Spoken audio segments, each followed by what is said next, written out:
भारत में शेरों की दहशत। तालिब इल्म पर शेर के हमले की वजह से स्कूल बंद कर दिए गए।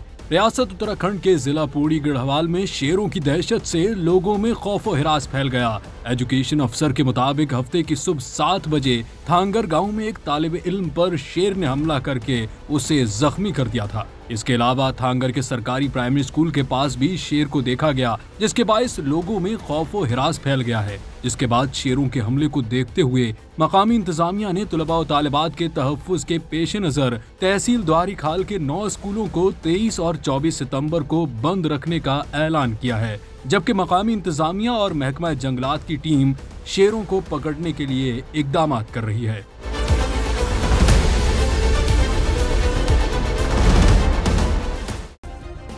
सब्सक्राइब करें और बेल दबाएं ताकि कोई खबर रह न जाए।